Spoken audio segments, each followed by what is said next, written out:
43 years of his life. None of us can likely be put into this context in our own lives. Just imagine if you're alone now, not being able to leave that room for a few days. 43 years in a tiny cell, perhaps as an innocent man. How could someone get through that? On top of that, Woodfox told the media that he was taken into the worst cell in solitary, a place called the Dungeon. He also said his guards would regularly beat him there.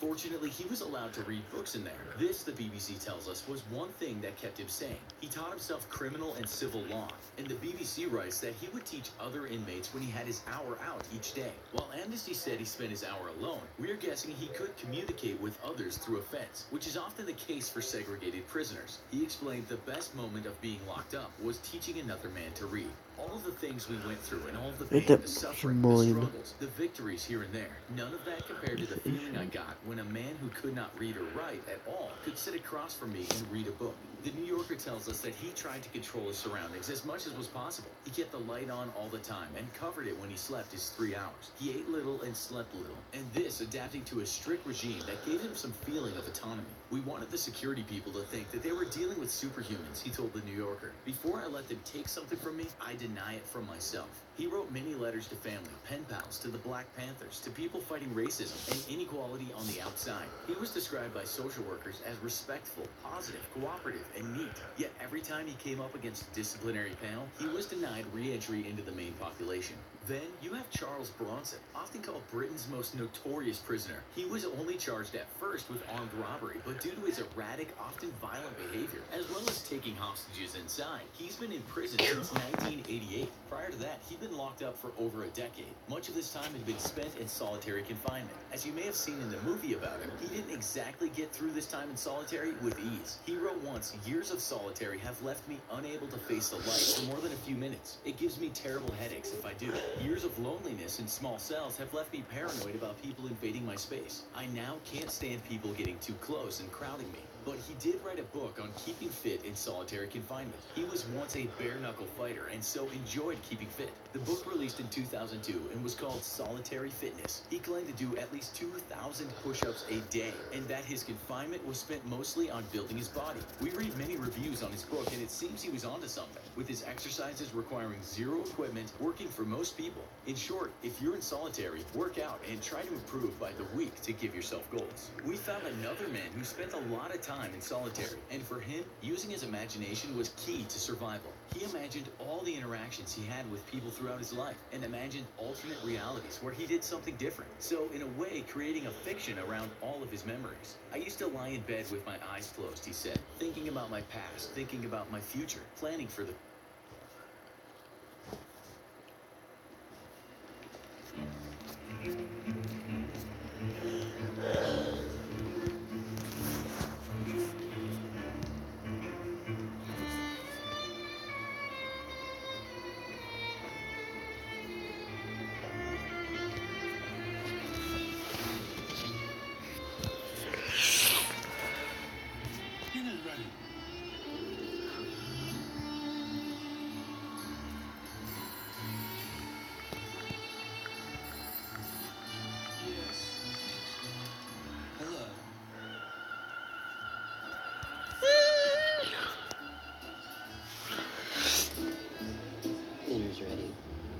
You get on my nerves. The future. Some of it was based on reality and the other borderline fantasy. Another inmate from Texas called Michael Jewell said he did the same. He imagined situations and how he might react. He said it made him a better person because he was continually noticing problems in his past behavior, and he knew the best way to react for a positive outcome. "When I opened my eyes and stood, I would feel refreshed and even invigorated," he said. Psychologists tell us that when a person is robbed of sensory stimulation of the things around them, their brains get active and the imagination is more fecund. This, however, can be negative for people who have mental problems. For a long time, it's been stated that many people who end up in solitary have such problems, and they only worsen when trapped in a small cell. A psychologist told the BBC that some people do go insane inside these cells. They have isolation panic, and their identity becomes fragmented. That's an extreme case of somebody's identity becoming so badly damaged and essentially destroyed that it's impossible for them to reconstruct it, he said. In another article, one person said that you really must take control over your own space. That means keeping everything spotless as well as keeping yourself very clean. Own your area and take care of yourself. This even means doing your nails daily, just by making them the same size or finding a way to make them smoother. You need routine and you must stick to it. We also looked at the website Prison Writers and a piece on how to deal with the long-term solitary confinement. The writer, who had spent many years in solitary and was currently in prison, said stress management was key. He said don't be idle and added that watching TV, if you have one, or even masturbating all the time is not a good idea. You must be productive and if possible learn a new hobby. Try artwork, crocheting, writing, chess, etc. Your brain is a muscle and if you don't use it, you lose it, he said. He also said if you want to transcend your cell's walls, you must read and read a lot. Invite some of the greatest minds in history into your cell, he said. Like others we've talked about today, he said study the law, because you might well be treated better when you know it. Examine your life, he said, and stay healthy. That meant staying off the prison commissary processed foods as much as possible. On a final note, we found a researcher who had spent years visiting people in solitary confinement and trying to understand how they got through it. His conclusion is that successful inmates followed a rule of what he called the 7 R's. Despite maybe some of this sounding obvious, he said most prisoners in solitary don't follow these rules, and their time as solitary prisoners could result in withdrawal, destructive rumination, cognitive impairment, depression, self-harm, and exceptionally suicide.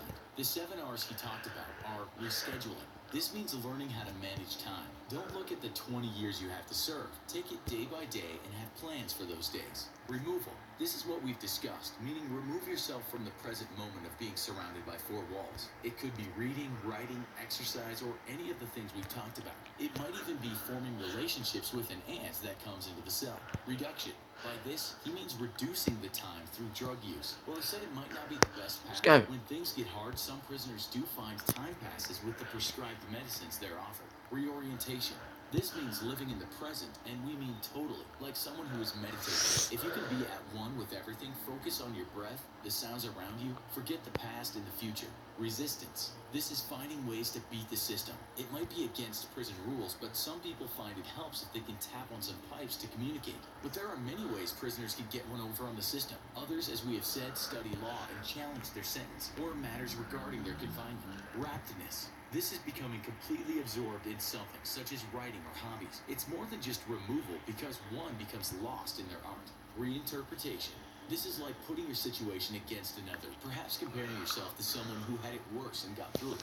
Those who can devise or adopt a frame of reference, often political or religious, that puts their pain in context, seem to draw succor from their circumstances, said the researcher. For the fortunate few who can reimagine their situation, the potential rewards are substantial. If you've been in this situation, we'd love to know how you got through it. If you haven't, how do you think you would get through it? Or what do you think would be the best way? Tell us in the comments. Also, be sure to check out our other video. Man spent 43 years in isolation. Thanks for watching. And as always, don't forget to like, share, and subscribe.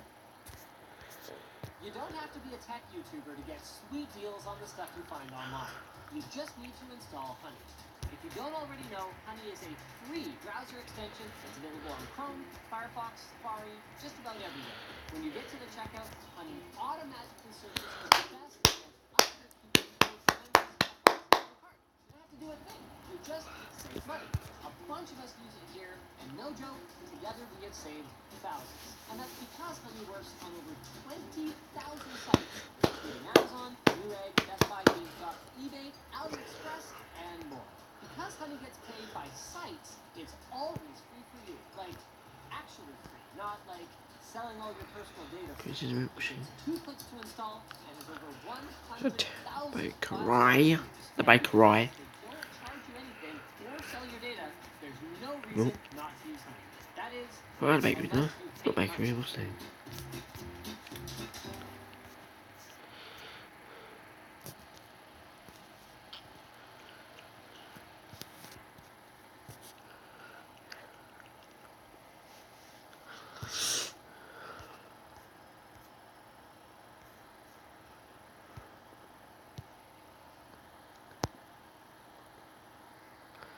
Where's the moo machine?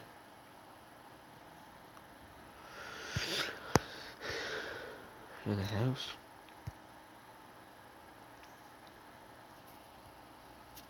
Dang it.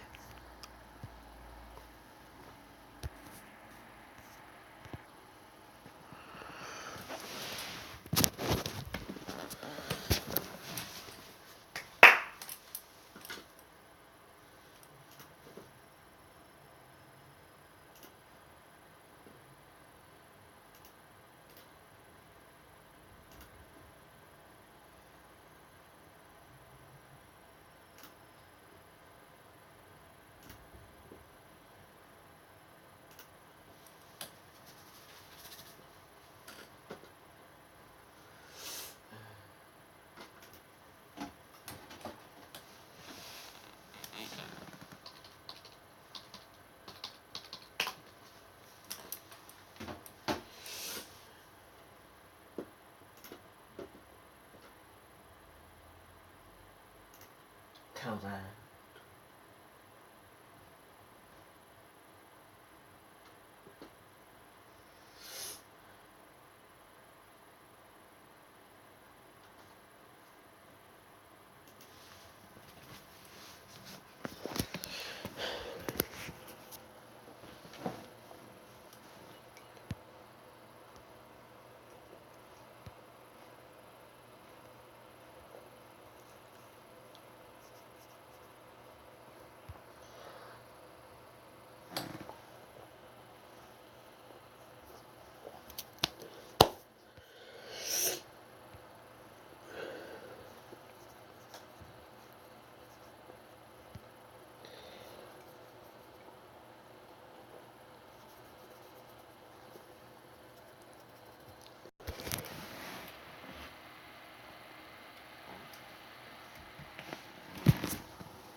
Grammarly does more than catch errors.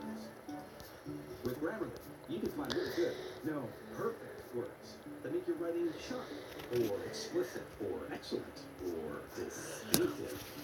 As a matter of fact, for what it's worth, Grammarly can, yeah, that's long. You can get rid of that, and this, good, and this, or how about this? Yep. Grammarly helps you be concise. If your tone might make someone feel like this, really keep in mind, it would help if you soften your tone. And if you need the support, Grammarly encourages you. Do you? Because the better we all communicate, the better we connect. Grammarly, helping you connect. Go to Grammarly.com and download today.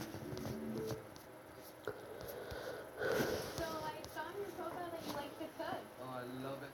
It is my specialty. Ooh, baby. Straight in the fucking bag. Straight in the bag. Oh, we started. Time for some real food.